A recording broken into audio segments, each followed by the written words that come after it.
नमस्कार, स्वागत है आपका स्वराज डायलॉग में। और इस प्रोग्राम के जरिए हमारी बातचीत होती है उन बहुचर्चित लोगों से जिनके व्यूज हमारे सामने होते हैं इंपॉर्टेंट इश्यूज पर। आज हमारे साथ जुड़ रहे हैं कांग्रेस के जाने माने प्रवक्ता गौरव वल्लभ। आपका बहुत बहुत स्वागत है स्वराज डायलॉग्स में। नमस्कार। नमस्कार गौरव, जो पहला सवाल है और राधा पूरा जो फोकस होगा वो जो प्रधानमंत्री नरेंद्र मोदी का जो राष्ट्र के नाम संबोधन कल था और उसकी जो सबसे बड़ी हाईलाइट थी वो था 20 लाख करोड़ का जो कोविड रिलीफ पैकेज उन्होंने अनाउंस किया है। जो पहला सवाल मेरा ये है कि इस पैकेज को आप कैसे देखते हैं, क्योंकि बहुत सारे लोग जिन्होंने इसकी आलोचना की है उन्होंने कहा है कि ये कोरे कागज पर ऐसा लगता है उन्होंने एक हेडलाइन दे दी है। आपका क्या कहना है? मैम, मेरे को ऐसा लगता है कि ये पैकेज उसी तरह से जैसे कोई अपन ने कहीं से सामान मंगाया हो और सामान का पैकेट पहले आ गया और अंदर प्रोडक्ट का अभी तक कोई पता नहीं है। तो अपन ने प्रोडक्ट मंगाया है पर डिलीवर पैकेट हो गया, प्रोडक्ट अभी तक क्या है, कैसे होगा, कितना इसमें होगा, वो सब जानकारियां नहीं। और मैं दो तीन एज ए इकोनॉमिस्ट 2-3 बातें रखना चाहूंगा आपके लिए और दर्शकों के लिए भी कि पैकेज में क्या 20 लाख करोड़ में लिक्विडिटी इन्फ्यूजन, मतलब आप मुझे कोई पैसा उधार दो और आप मेरे को कोई पैसे की सहायता करो, इन दोनों में अंतर होता है।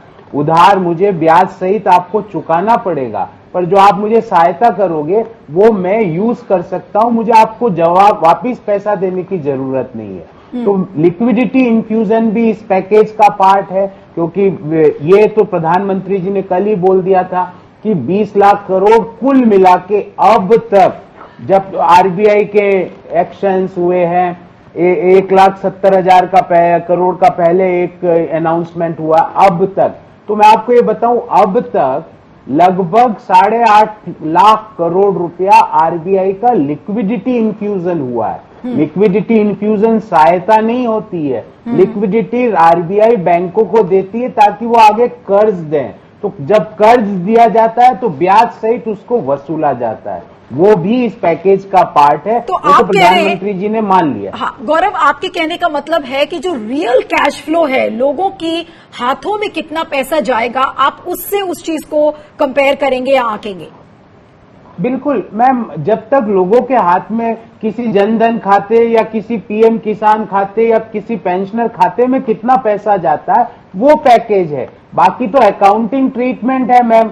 मैं खुद अकाउंट्स पढ़ा हुआ हूं। आप 20 लाख क्या मुझे अभी दें तो मैं 50 लाख करोड़ बता दूं उसको, वो अकाउंटिंग से पेट नहीं भरता है। पेट भरता है जब आपके बैंक खाते में, आपके डीबीटी में कितना पैसा डायरेक्ट बेनिफिट ट्रांसफर से आता है, वो महत्वपूर्ण है। और वो कितना देते हैं वो अभी तक अनिश्चितता है, पर ये जरूर सामने आ गया है कि अब तक 8.5 से 9 लाख करोड़ लिक्विडिटी इन्फ्यूजन किया है, जो सहायता नहीं है। और आगे भी इसी तरह की अगर बात कर दी तो वही होगा जो डॉक्टर मुरली मनोहर जोशी जी ने एक दफा कहा था प्रधानमंत्री जी के लिए, जब उनसे पूछा गया कि आप मोदी जी के कार्यकाल को कितने अंक दोगे, तो डॉक्टर जोशी ने कहा था कॉपी में छात्र ने कुछ लिखा ही नहीं, मैं अंक क्या दूं। वो काम कल कर दिया। प्रधानमंत्री जी ने अपना नाम लिखा, विषय लिखा आर्थिक पैकेज, और कॉपी पूरी खाली छोड़ दी। नहीं तो गौरव, मुझे ये बताइए कि ये कहा जा रहा है जो 20 लाख करोड़ का पैकेज है वो इस तरह से पेश किया जा रहा है कि विश्व का सबसे बड़ा फिस्कल पैकेज भारत ने अनाउंस करा है। कई वेबसाइट्स हैं जो इस चीज को कह रही है कि largest lockdown and the largest fiscal package which has been offered to the people। तो इस तरीके का जो प्रोजेक्शन है वो सिर्फ प्रोजेक्शन नाम मात्र है।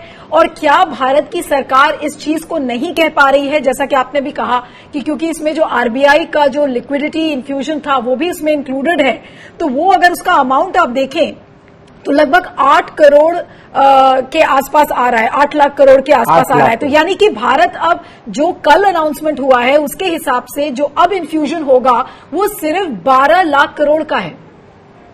नहीं नीलू जी, वो 12 लाख करोड़ में भी आरबीआई वापिस इन्फ्यूज भी करेगा। तो मैं ये कह रहा हूं 8.5 लाख करोड़ का तो लिक्विडिटी इन्फ्यूजन उस पैकेज का पार्ट है। ये तो प्रधानमंत्री जी ने भी कल मान लिया, इसमें अब कोई शंका या कोई डाउट नहीं रहा है। अब और कितना लिक्विडिटी इन्फ्यूजन होगा वो अभी तक डाउट है। वो आज पता चलेगा, कल पता चलेगा, पता नहीं, क्योंकि प्रधानमंत्री जी ने कहा कि लंबे समय तक प्रेस वार्ताएं होती रहेगी। वो आज कितनी लाख करोड़ का लिक्विडिटी इन्फ्यूजन। मेरा सिर्फ 4 चीजें बोलनी है मैम। पहली चीज कि भारत का फरवरी माह में बजट बना था 30 लाख करोड़ का। वो इस 20 लाख करोड़ में वो 30 लाख करोड़ का कितना खर्चा सम्मिलित है, ये मेरा पहला देखने का बिंदु होगा।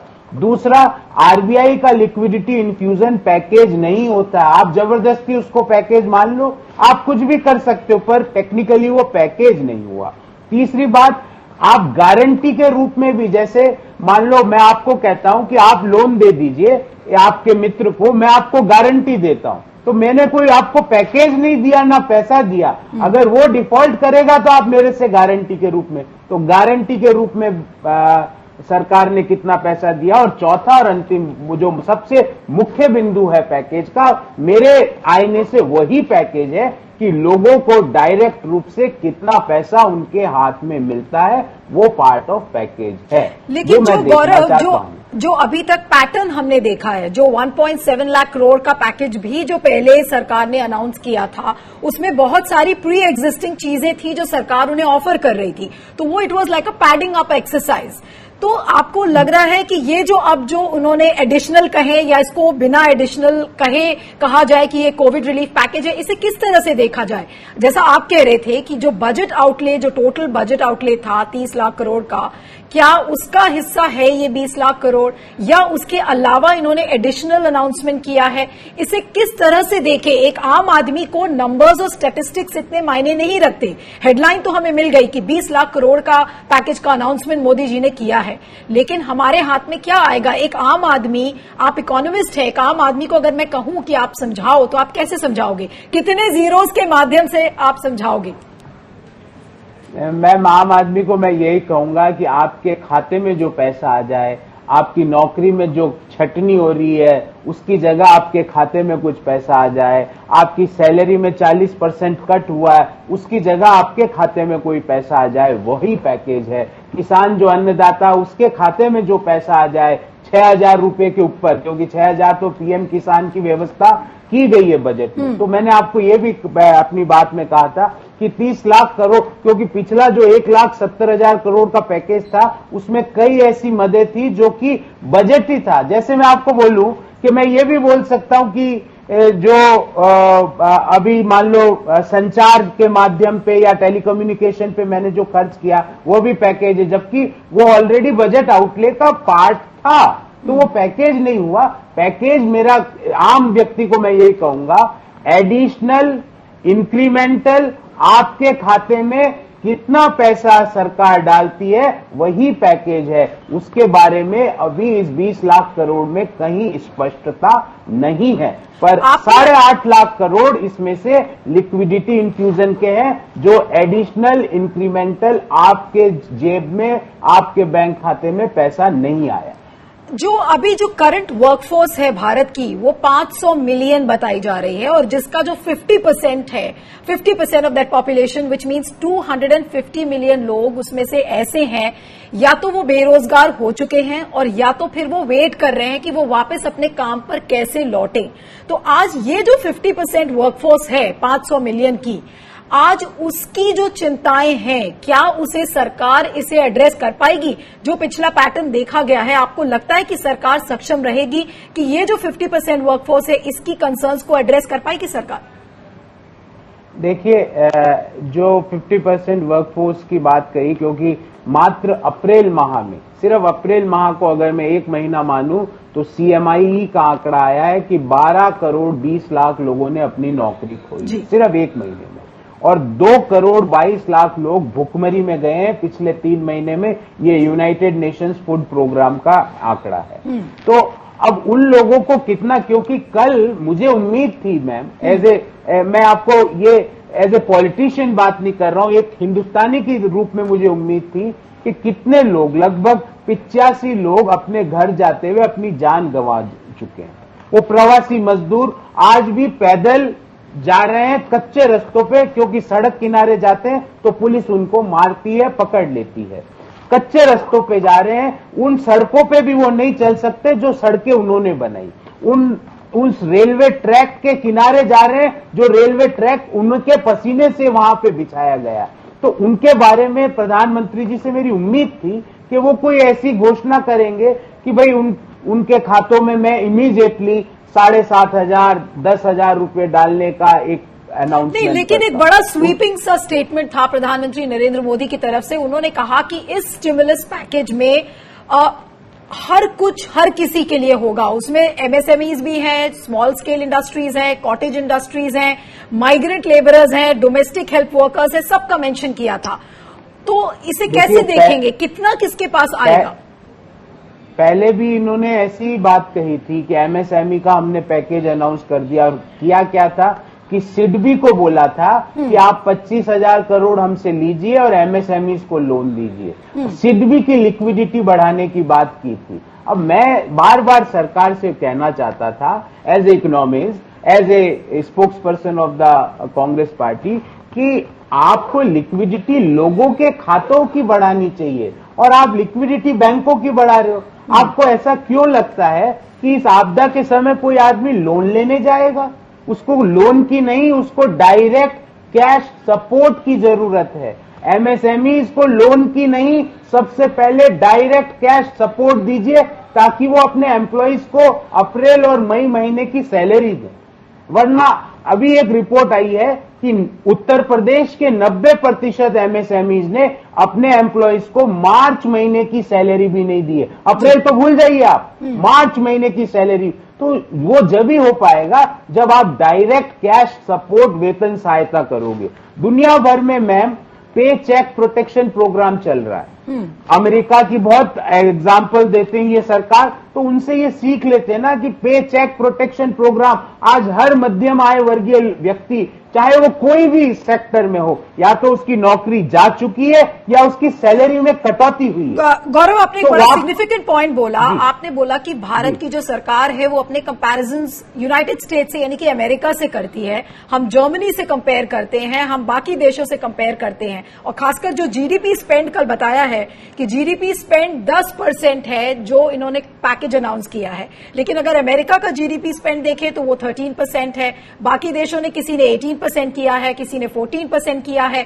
तो क्या जो भारत की जो पॉपुलेशन डेंसिटी है और जो इंपैक्टेड लोग हैं कोविड-19 की वजह से, क्या 10% ऑफ द जीडीपी, क्या वो पर्याप्त होगा इस समय? देखिए 10% अगर मैम सही मायनों में अगर लोगों के हाथ में डायरेक्ट सपोर्ट मिल जाए तो उससे इकोनॉमी में मांग का क्रिएशन होगा, डिमांड का क्रिएशन होगा और मैन्युफैक्चरिंग और service sector with agriculture sector rotate करना चालू हो जाएंगे। पर इस तरह की जगलरी आपने करी, जिस तरह आपने पहले बिहार को भी एक पैकेज अनाउंस करके आए थे प्रधानमंत्री जी 1,65,000 करोड़ का। आप बिहार के मुख्यमंत्री से पूछिएगा कि कितना मिले, वो आपको पूरी उनकी हकीकत बता देंगे। तो लोगों की भावनाओं के साथ, समय आपदा का है, लोगों की भावनाओं के साथ ना खेलें। जो देना है साफ बोले ना। अगर मेरे पास मान लो इतना ही पैसा है तो मैं लोगों से ये झूठ मूठ का पीछे आत्मनिर्भर भारत, डिमांड, डेमोग्राफी, ये सब कान सुन सुन के पक गए हैं। आप ये बताइए, हमारे बैंक खाते में, जनधन खाते में, पीएम किसान खाते में, पेंशनर खाते में, मध्यम आय वर्गीय के खाते में आप कितना पैसा डाल दोगे? बस ये बताइए। यही पैकेज है। बाकी तो मैं आप मेरे को चांस दें, मैं प्रधानमंत्री जी को कहता हूं कि 1 घंटे के अंदर मैं इस 20 लाख करोड़ को 40 लाख करोड़ बना के बता दूंगा। पर उससे पेट नहीं भरता है। पेट मैं तो यही कहूंगा कि भाई इतने पैसे हर जनधन खाते में जाएंगे, हर मध्यम आय वर्गीय के खाते में जाएंगे, वही पैकेज। लेकिन गौरव, आप एक इकोनॉमिस्ट भी हैं। कल 3-4 चीजों का जो मोदी जी ने जिक्र किया, उन्होंने कहा कि ये जो पैकेज है इसमें ये सारी चीजें समावेश होंगी। लैंड, लेबर, लिक्विडिटी, लॉज तक का जिक्र हो गया, जो कि लेबर लॉज से जो भी संबंधित जो खबरें हम अभी इतने दिनों तक देख रहे हैं, ये सारी चीजें इस पैकेज में कैसे समावेश होंगी? इससे तो कंफ्यूजन और बढ़ रहा है। मैं जिससे भी बात करती हूँ वो कहता है कि नहीं, इस पर क्लैरिटी नहीं है कि क्या करेगी, क्या राज्य सरकार करेगी, क्या केंद्र सरकार करेगी। इसको लेकर कितना कंफ्यूजन है? अगर आप इसे ऐसे देखें तो। नीलू जी, आपने 4 शब्द बोले, लैंड, लेबर, लॉज, लिक्विडिटी। मैं ईश्वर से प्रार्थना करता हूं कि 5वां शब्द मुझे ना बोलना पड़े, वो है लाइज, वो है झूठ। मैं ये ईश्वर से प्रार्थना करता हूं कि हे ईश्वर, ये जो 5वां एल है, जो लाइज जिसको कहते हैं झूठ, वो मुझे ना बोलना पड़े। इस तरह से मुझे लगता है कि इतना आपदा का समय है, लोग पैदल 1000 किलोमीटर पैदल जा रहे हैं, साइकिल पे जा रहे हैं, बसों में चढ़ चढ़ के अमानवीय स्थिति में जा रहे हैं। उन लोगों के साथ आप इस तरह की बात, आत्मनिर्भर भारत संकल्प लेते हैं, हम demand, demography, land, labour, sir सारे के सारे डायलॉग हमने 6 साल में सुन लिए हैं। Local to vocal, vocal to local, global local, ये सब चीजें सर सुन ली है, आगे भी सुन लेंगे। आपकी सरकार है, पर नीलू जी सिर्फ एक बात बोलूंगा, सब आगे भी 4 साल और सुन लेंगे, पर आप अभी ये बता दीजिए कि एक किसान के खाते में, एक मिडिल इनकम ग्रुप के खाते में, एक नौजवान बेरोजगार के खाते में, एक एमएसएमई जो उद्योग चला रहा उसके खाते में डायरेक्ट कैश आप कितना डालोगे, वो बता दीजिए, बाकी सारे डायलॉग सुन लेंगे। एग्जैक्टली तो यही बड़ा सवाल है कि रियल कैश फ्लो कितना होगा आम आदमी की जेब में। और अभी आपने मेंशन किया कि लोकल के बारे में वोकल होइए, बहुत सारे जुमले हम सुन रहे हैं। कल हमने सुना कि सेल्फ रिलायंट इंडिया, फिर उसके बाद लोकल के लिए हो जाइए वोकल। खासकर अगर हम इसकी लोकल की बात करें तो मोदी जी ने बहुत ज्यादा स्ट्रेस किया कि जो आपकी इंडिजिनस मैन्युफैक्चरिंग है, मेक इन इंडिया है, एक तरीके से उन्होंने मान लिया कि मेक इन इंडिया फेल हो गया है, इसलिए शायद एक नए थ्रस्ट की जरूरत है। तो क्या आप भी इसे ऐसे देखते हैं? देखिए, मेक इन इंडिया तो फेल इसलिए मैं मानता हूं क्योंकि जब 14 में इस स्कीम को स्टार्ट किया था और 16 के बाद उस स्कीम का कहीं भी जिक्र सरकार ने नहीं किया। मैं हमेशा कहता हूं जो मेक इन इंडिया का जो बब्बर शेर है वो चीन की गलियों में घूम रहा है, चीन की गलियों से, क्योंकि जब आप आत्मनिर्भर भारत, वोकल हो जाइए लोकल के लिए, ये जब ट्वीट भी कर रहे हैं बड़े बड़े, इंक्लूडिंग भारतीय जनता पार्टी के अध्यक्ष, वो ट्वीट करते हैं उस आईफोन से जो बन के आता है चीन से। तो वो लोकल के वोकल का जो जुमला भी, ट्वीट भी हो रहा है, तो वो उस आईफोन से हो रहा है जो चीन से बन के आया। देखिए, बातें बहुत अच्छी है, मैं ये बता सकता हूं बहुत अच्छी बात है कि आप लोकल के लिए वोकल हो जाइए, अच्छी बात है, पर आपने पिछले 6 साल में मैन्युफैक्चरिंग को कितना बढ़ाया? कौन सी मैन्युफैक्चरिंग में आपको डिजायर्ड रिजल्ट हासिल हुए हैं? आप हमेशा हमको 6 साल तक तो आपने दवाई पिलाते रहे, चीन के साथ झूले खाते रहे प्रधानमंत्री जी, अब अचानक से लोकल टू वोकल। मैं फिर बोलता हूं सर, जनता ने आपको मैंडेट दिया है, 4 साल और सुनेंगे, पर अभी आपदा के समय इस तरह की बातें ना करें, क्योंकि अभी लोगों को लोकल वोकल तो जब बनेंगे जब पेट में जो भोजन पहुंच जाएगा, उस भोजन के बारे में फोकस रखिए। तो मेरा कहना है लोकल टू वोकल तो हो जाएंगे, हम वोकल हो जाएंगे लोकल के लिए, पर अभी फोकल पॉइंट ये है कि गरीब आदमी के घर चूल्हा कैसे जले, वो भोजन कैसे करे, इस पे फोकस करना चाहिए। गौरव जी, मैं देख रही हूँ कि मोदी जी की जो स्पीकिंग स्किल्स हैं वो उससे आप काफी कुछ सीख रहे हैं, क्योंकि आपने लोकल, वोकल और फिर आपने फोकल वर्ड का भी इस्तेमाल कर लिया है। मतलब ऐसा है, मैं नहीं, देश का हर बच्चा, हर आदमी, हर नौजवान सीख चुका है, उसको पता है डेमोग्राफिक डिमांड, डेमोग्राफिक डिविडेंड। अरे डेमोग्राफिक डिविडेंड को तो आपने डेमोग्राफिक डिजास्टर बना दिया है। आपने डिमांड, अरे मांग, यही तो कह रहे, डिमांड क्रिएट करने के लिए लोगों के हाथ में पैसा दे दीजिए। आज मुझे उम्मीद है कि मेरी ये सारी बातें जो मैं आपसे कह रहा हूं ये गलत साबित होगी, और शाम को 4 बजे वित्त मंत्री जी कहेंगी आके कि हर मिडिल इनकम ग्रुप के खाते में, हर मध्यम आय वर्गीय के खाते में, हर महिला के खाते में, हर जनधन खाते में हम 10,000 रुपए डाल रहे हैं। तो मैं इस प्रोग्राम, कल मैं आपसे रिक्वेस्ट करूंगा कि एक प्रोग्राम करिए और मैं माफी मांगूंगा उस प्रोग्राम में। चलिए ठीक है, देखेंगे कि क्या अनाउंसमेंट निर्मला सीतारमण की तरफ से आता है। लेकिन अब ये जो सेल्फ रिलायंट इंडिया का जो एक जुमला है, आत्मनिर्भर भारत, ये आत्मनिर्भर भारत कितना पैलेटेबल है इस समय लोगों के लिए? जो गांव में रहने वाला जो मजदूर है, आपने खुद ही बोला कि जब लोगों के पेट में रोटी ही नहीं जा रही है, लोग भूख से तड़पकर मर रहे हैं, तो ऐसे में लोगों को ये बातें समझ में नहीं आएंगी।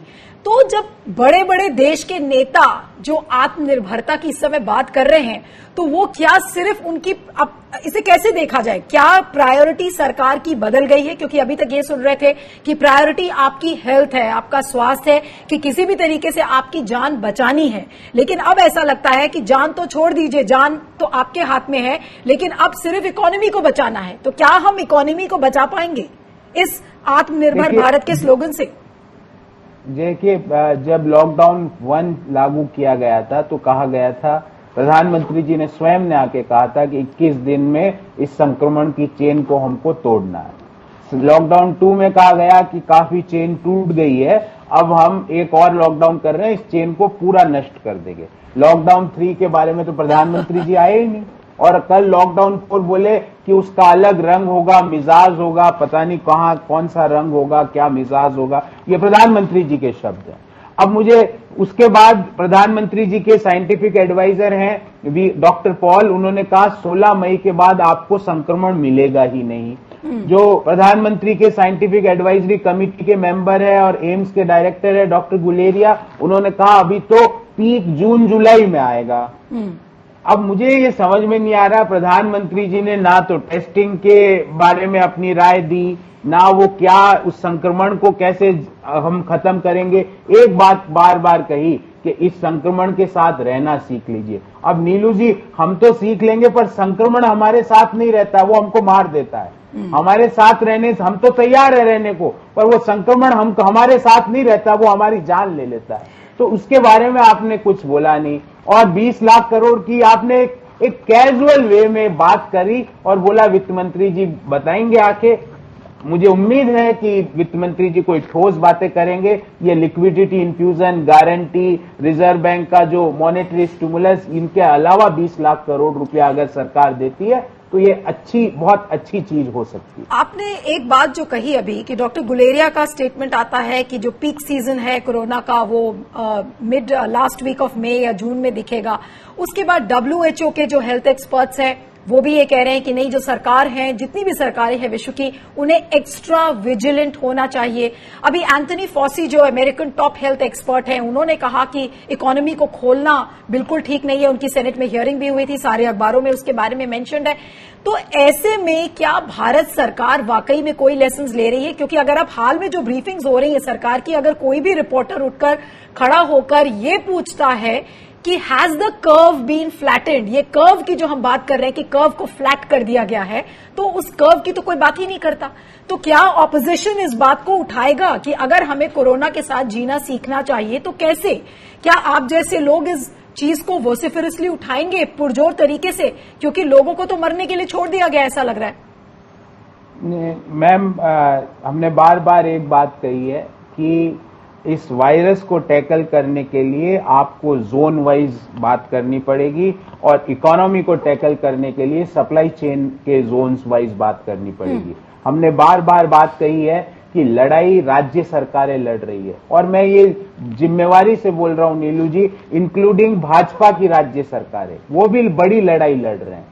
आप उनको फिस्कल स्टिमुलस दे नहीं रहे, उनको सहायता कर नहीं रहे, और सहायता तो छोड़ दीजिए नीलू जी, उनका जो GST का बकाया है वो पैसा तक आप रिलीज नहीं कर रहे। इस आपदा के समय वो कैसे लड़ाई लड़ेंगे? आपके दर्शकों से मैं पूछना चाहता हूं, भले वो जयपुर हो, अहमदाबाद हो, लखनऊ हो, पटना हो, रांची हो, अगर रांची में कोई बीमार पड़ता है तो झारखंड सरकार का डॉक्टर और झारखंड सरकार का प्रशासन उसकी मदद करता है। तो आप उसको जब तक ताकत नहीं दोगे, ये लड़ाई कैसे लड़ी जाएगी? आप ग्रीन, रेड, ऑरेंज का क्लासिफिकेशन, तो ये जो फेडरल ऑटोनॉमी, ये जो फेडरल ऑटोनॉमी और डिसेंट्रलाइजेशन ऑफ पावर्स की जिसकी बात राहुल गांधी ने भी अपने प्रेस कॉन्फ्रेंस में कही थी अभी कुछ दिन पहले, ये सरकार क्यों नहीं कर पा रही है? आपका क्या अजम्पशन है कि क्या सरकार इस समय सारी पावर्स को अपने पास रखना चाह रही है और उसे लोगों के स्वास्थ्य का कोई ध्यान नहीं है, बिल्कुल ख्याल नहीं है?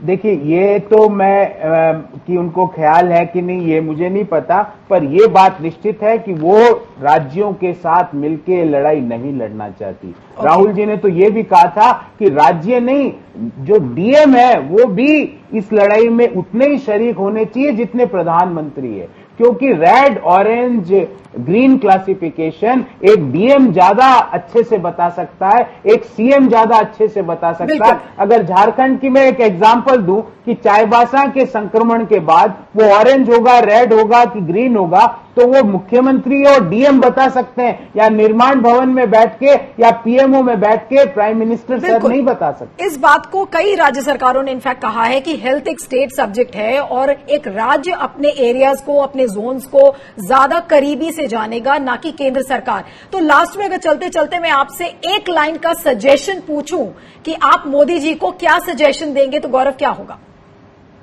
एक लाइन का सजेशन, लोगों के हाथ में लिक्विडिटी पहुंचाइए, जितना आपके पास स्पेस है उस पूरे स्पेस को यूज करके लोगों के बैंक खातों में पैसे डलवाइए। अगर मांग जनरेट हुई तो इकोनॉमी का पहिया तो चल पड़ेगा। चलिए, अब आपका ये क्लाइंट का सजेशन है। अब देखना होगा कि जो आने वाले दिनों में जितने भी अनाउंसमेंट्स वित्त मंत्रालय की तरफ से आते हैं वो क्या करते हैं और एक्चुअली कैश इनफ्लो, लोगों की जेब में कितने पैसे जाएंगे, ये करीबी से सभी देखते रहेंगे। आपका बहुत बहुत शुक्रिया गौरव हमारे साथ जुड़ने के लिए। तो स्वराज डायलॉग में इतना ही। मेरी तरफ से नमस्कार।